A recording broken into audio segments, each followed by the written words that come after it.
Coming up on Countdown to Kickoff, Lorena's Ray Biles is finally a state champion. China Springs offseason of change after winning it all last year. Plus, one of the state's most successful coaches returning home. Sometimes you go to places and you feel like, this is it. I feel home, and that's what this feels like to us. The opening of a brand new school. And in Moody, records are meant to be broken and relationships are meant to be healed. There's been a build of the bond that we've been missing. The Texas high school football season is drawing near, and the countdown on 6 News starts now. Bringing you high school football. You ready? Because the countdown starts now. 6 Sports presents Countdown to Kickoff, sponsored by Texas State Technical College. Your better life starts here. The 2022 Texas high school football season is officially upon us. Welcome into Countdown to Kickoff, coming at you from the beautiful new Searles Stadium in Killeen. I'm Kurtis Quillin. And I'm Matt Lively. This brand new 7,500 seat stadium is on Killeen ISD's brand new campus, Chaparral High School. It's going to see action in just 2 days when the Bobcats start their prowl. Matt, it's been 22 years since Central Texas has opened an entirely new stadium that wasn't renovated. The new palace in South Killeen is named for Joseph Searles III, one of the first black graduates from Killeen High in 1959, who played for the New York Giants and later became the first African American to hold a seat on the New York Stock Exchange. But Matt, let's get down to business. Yeah, realignment dropped the number of 6A schools in our area from 9 to 4. One of those, the Temple Wildcats, hoping to replicate a 2021 season where they went undefeated in District 12 6A. Despite having a few new teams in the mix, Temple is still stacked with Division I talent. That's headlined by Baylor linebacker commit Torian York and highly coveted wide receiver and defensive back Mikhail Harrison-Pilot. The Harker Heights Knights feel they have unfinished business entering 2022. The Knights finished second in the old District 12 6A last year to Temple, but go into this year with a target on their back.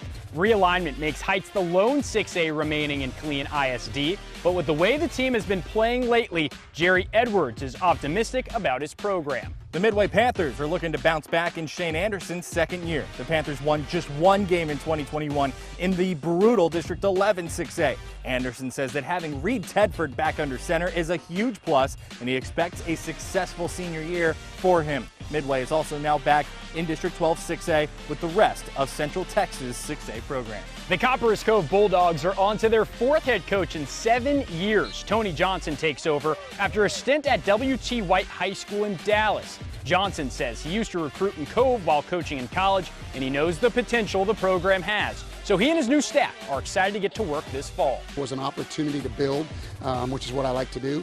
And so that's what we're here to do. We're here to build. We're here to build character. We'll build young men into grown men, and I'm excited to get started. The Dogs host Georgetown on Friday night.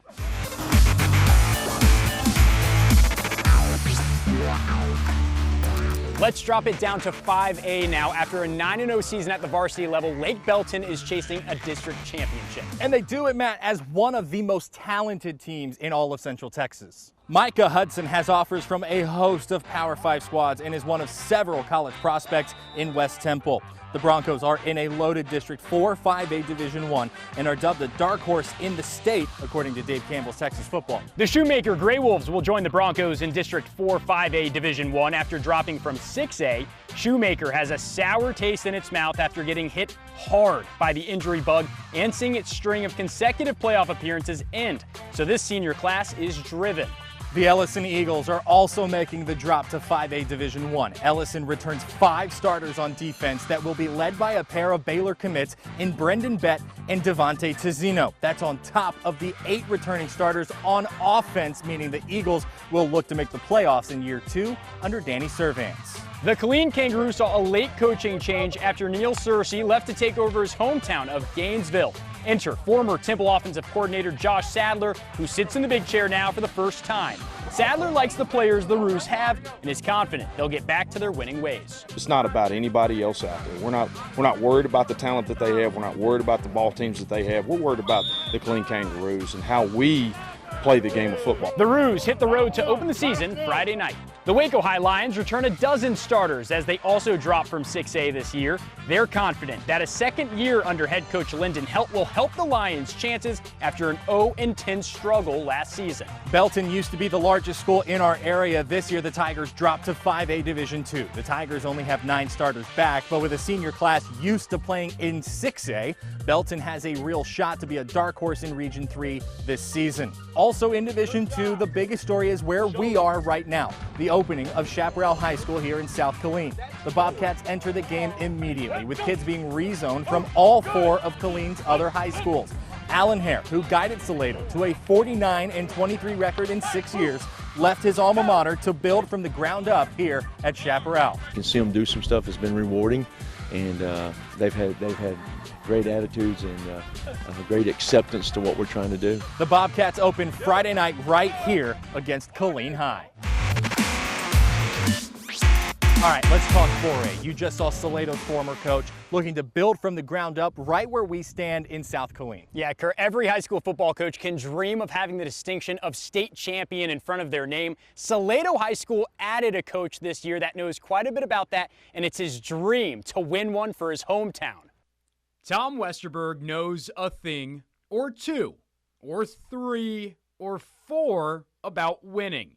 In his prime, Westerberg built Allen High School into a dynasty, even executing a nearly impossible three-peat. When we got to Allen, it wasn't what it was when I left, but everything was going in the right direction on the run that we had. No longer an Allen Eagle, Westerberg calls himself a Salado Eagle, something he's always been.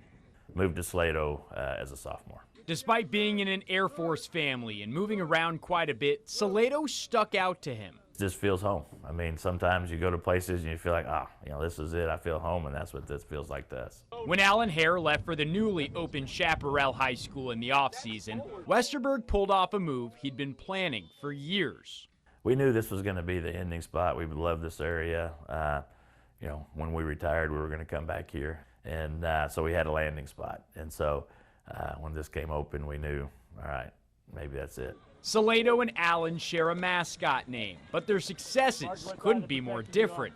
Westerberg hopes to change that. So everywhere you go, the goal is to build it to where you get to being able to play in those state championships. And somebody asked me if we were rebuilding, and I said, no. With a rebuild off the table, a trip to AT&T Stadium is very much on the mind of this Eagles team. Somebody in Salado is going to come through and win the state championship in football, and I told them it might as well be them. With 4 titles under his belt, a bevy of former players now in the NFL, and a career that will go down as one of the best in the state of Texas, winning for Salado would still mean everything. To be able to come home and do that, it would be pretty satisfying and be way up there. A fun fact about Westerberg, he actually won 2 state championships as a high school golfer when he attended Salado. He's now looking for that 3rd ring for the Eagles. And Kurt, speaking of state champions, we've got to talk about the Cougars from China Spring. We do. After realignment, they're now moving up from 4A Division II to Division I after an undefeated title run a year ago. Yeah, but this is not the same Cougars team, and that starts at the very top. Brian Bell is gone, and Tyler Beatty, a former assistant, is in. They are returning just 12 starters and will look a lot different on offense, but the new head coach is not worried.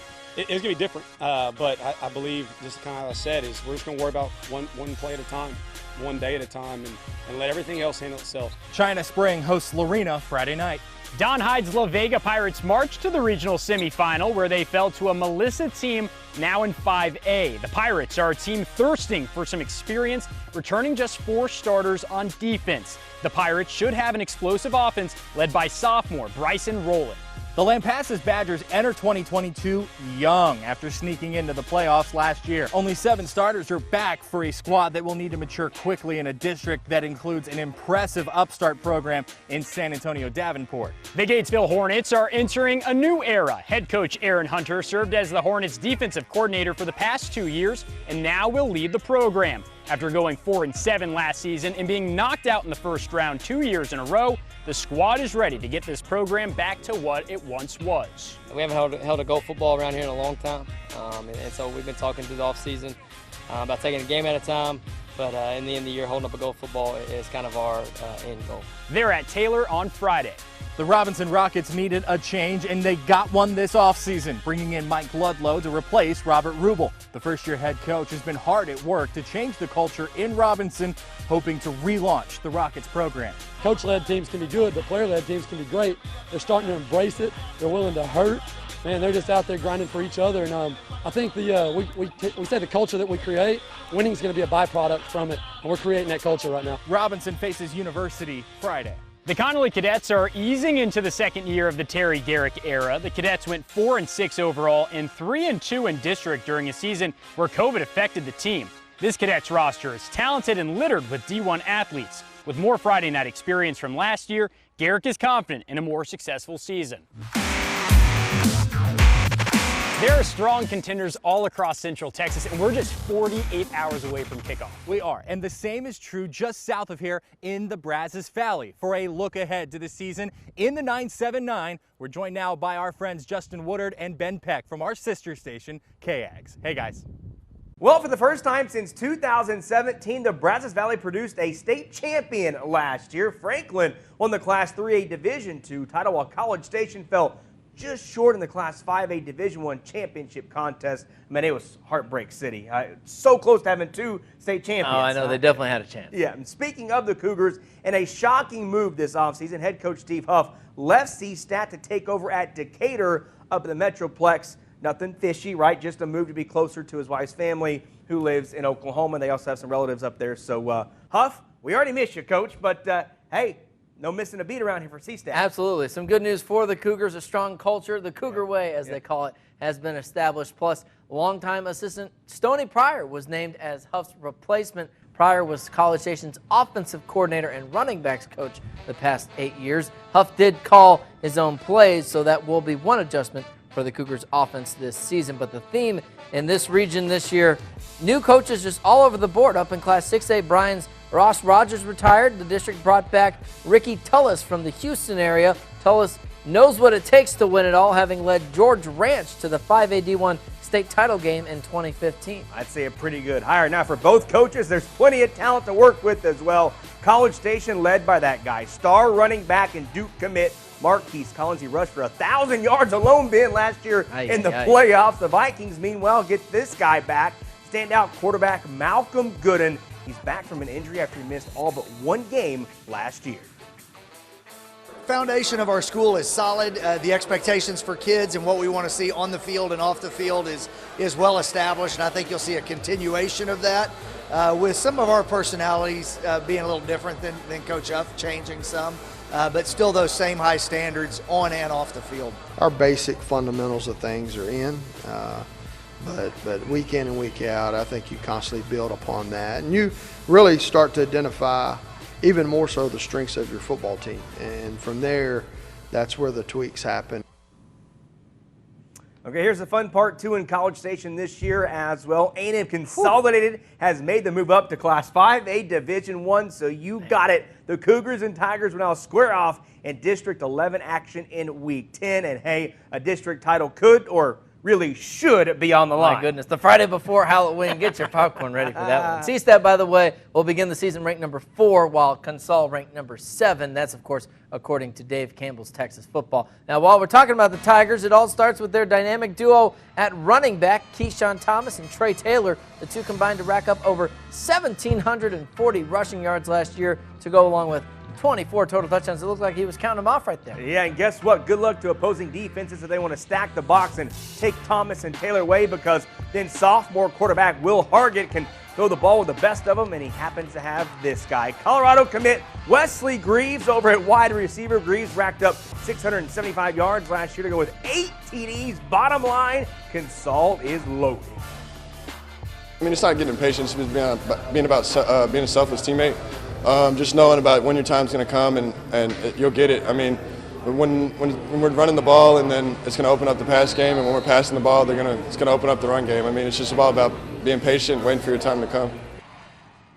Wow, they're going to be fun to watch. Okay, so we talked about 5A and 6A. Yep. If you're looking for some heavy hitters a little lower, don't have to go too far. Class 3A Division I, the Franklin Lions, of course, moving up from D2, but they're the reigning state champions. We're going to see how that realignment works out, but don't think any slipping is happening. Yeah, and they're definitely going to have their work cut out for them, they as you mentioned, moving up. But not only that, the district absolutely loaded. Cameron Yo, just to name a few teams, Cameron Yo, Rockdale, Little River Academy, and then, of course, Lorena, which is a rare situation where you have two reigning state champs in the same district. Lorena from Division I last year. The Leopards ranked number 3 in the statewide rankings preseason. Lions just ahead of them at number 2. Franklin will need to replace quite a bit, as you might imagine. 2 of their stars who just graduated, Malcolm Murphy, you just saw a moment ago, and Bobby Washington. Still quite a few guys back, including Bobby's brother, Bryson, right here. By the way, get ready to see him in Waco. He's committed to play college ball at Baylor.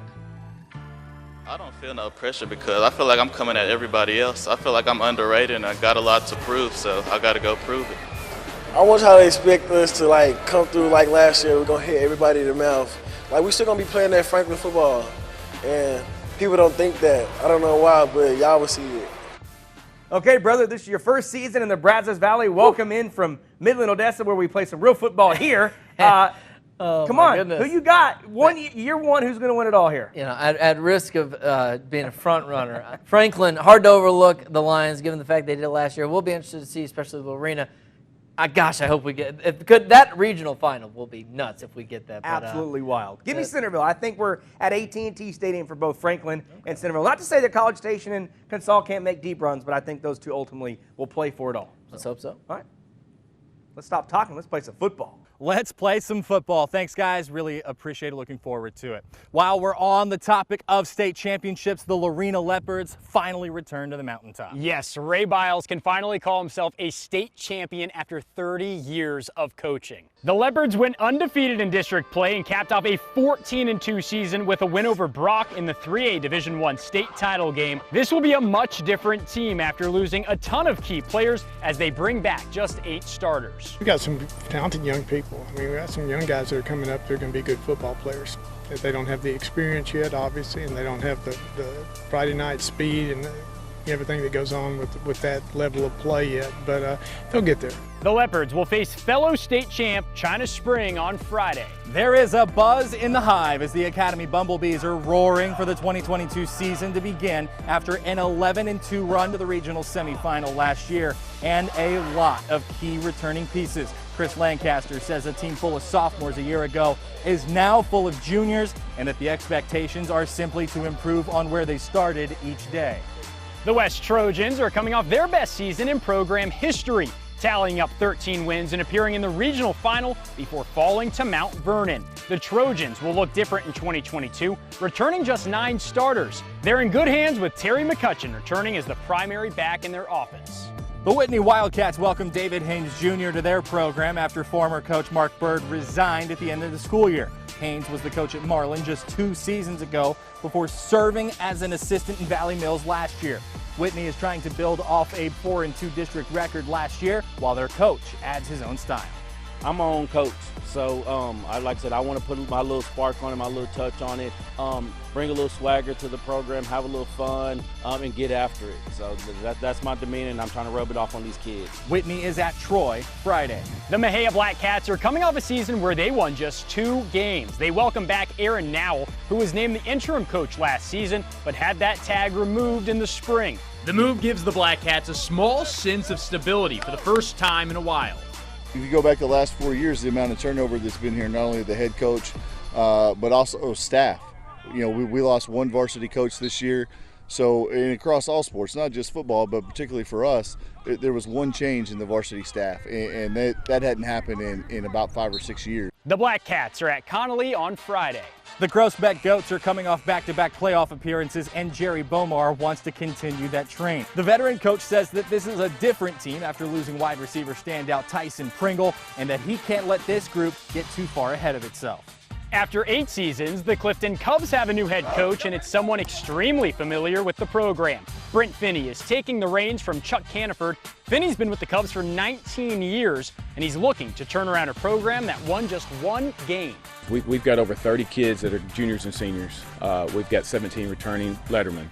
And so we've got a lot of kids that got a lot of experience last year and we had some injuries and played a lot of young kids. The Cubs are at Merkle Friday. The Rogers Eagles have 10 starters back from a team that competed for a district title the past 2 years. The biggest key for them this year will be 4 of their 5 offensive linemen are returning, and Franklin has moved up out of their district.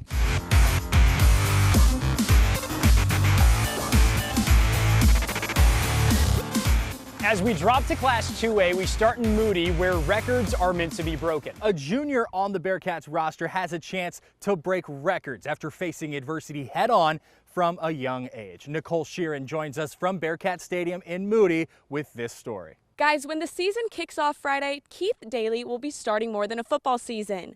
He'll be chasing records and mending a relationship along the way. It definitely hardened me. I realized that I had to grow up faster than other kids. Football is more than a game for one Moody Bearcat. It's a backbone, a family. It helps me as a player to know that there are teammates that have my back, knowing that what I've been through. Tragedy hit Keith Daly's family when he was young. My mother had passed at 3 when I was 3, and so that's really the time where everything got mixed up. I lived with his parents, my grandparents now, and he shipped off to be in the military. So it was really difficult growing up. His dad, Keith, left his son at a young age to serve in the military. It was very rocky. I didn't really talk to him for, I think, the first 11 to 12 years of my life. Without either parent at home, Daly has found other people to fill that void. Moody's new head coach, Matt Hurst, has already made an impact. Keith is very independent. He's very self-motivated, really is able to push himself to get better. And so that's a great quality to have in a player. Daly's dad also wore the green and gold. So this year, he's attacking this season with one goal in mind. His junior and senior year, he had 100+ tackles, and they went to playoffs his senior year.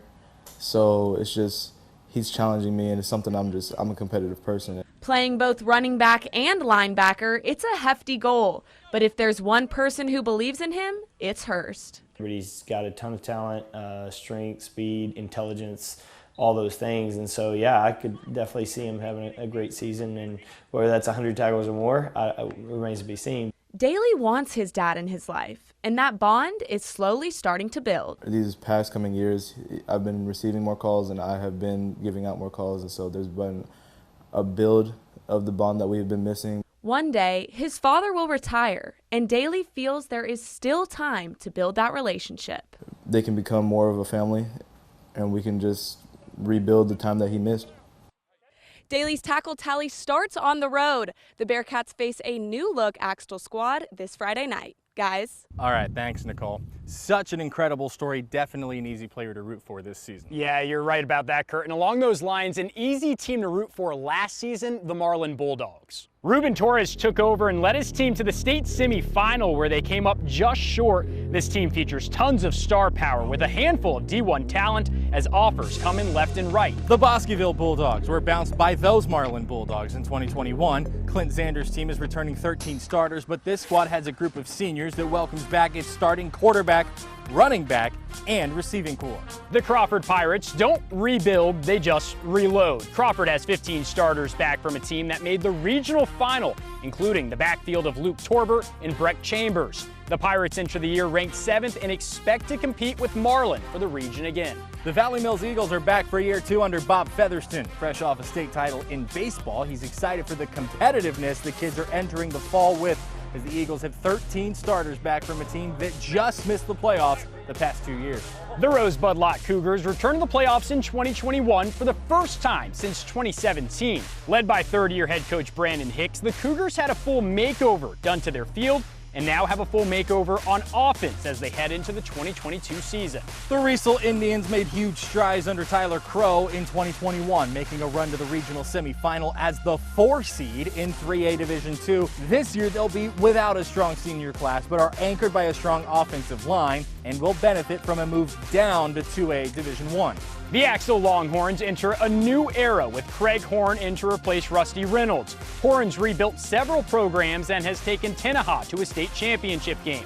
Now, he'll look to rebuild a program that won just 2 games last year. Well, now the expectations are just get better every day. Obviously, we know and feel that we're better than a 2-win team. Otherwise, we wouldn't be here. They'll face Moody on Friday. The Holland Hornets enter 2022 as a reigning district champ and yet another run in the playoffs, making it to the regional semifinal. Several key pieces are back, with more than half of their defensive line returning in a district that does look different this time out. The Thorndale Bulldogs are back with 10 starters from a team that won a playoff game last year. In John Kovar's 3rd season as head coach, this squad is led by quarterback Coy Stutz in his 3rd year as the starter. The Mart Panthers were shocked in 2021, falling to Fall City in the state semifinal after making 4 straight state title games. Kevin Hoffman briefly retired, but that break lasted just over a week before the legendary head coach decided to come back. Expectations in Chilton are high this year. After a run to the regional final last year, the Pirates have a new head coach. Former Marlin headman Benny Hewitt is in the big chair after 3 years on the staff. The team's shorts this season say win state, and with 8 starters back on offense with 6 on defense, Chilton is confident. We set the bar high, and we all believe that our goal is to win state. And with the team that we have and with the returnings, we believe that we can do that. The Pirates host Bosqueville on Friday night. Now let's talk 6-man, where a few of our area teams have high potential this year. Yeah, one of those schools was Oglesby last year, who brought their town to the field week after week. The Tigers got a demon off their backs, breaking a 14-game losing streak to Calvert that lasted the span of 23 years. The Tigers, led by Jeb Dixon, are a completely revamped program. The Abbott Panthers are on a hunt for vengeance after a heartbreaking loss in the Division I state semifinal in 2021. This team welcomes back Isaiah Brooks, a leader in the backfield and on the defensive line. But this is a much younger team that needs experience. The Jonesboro Eagles opened the season ranked 4th in 1A Division I, looking to finally get back to the state semifinal after losing to May in back-to-back second rounds. Eddie Gallegos has half his starters back as they face both of last year's state finalists this season. Let's talk private schools. The Central Texas Christian School Lions return a ton of experience this year. Yeah, you've basically cost this team a playoff win in 2021, so you can bet they're driven this time out. The Lions have 8 starters back on both sides of the ball, and second-year head coach Leif Johnston loves the leadership they have from the senior class. And finally, the Bishop Riker Cougars are back for year 2 under Billy Overshone and bring back 14 starters from last year. They need everybody to step up to make another run in the playoffs after making the title game in 2020.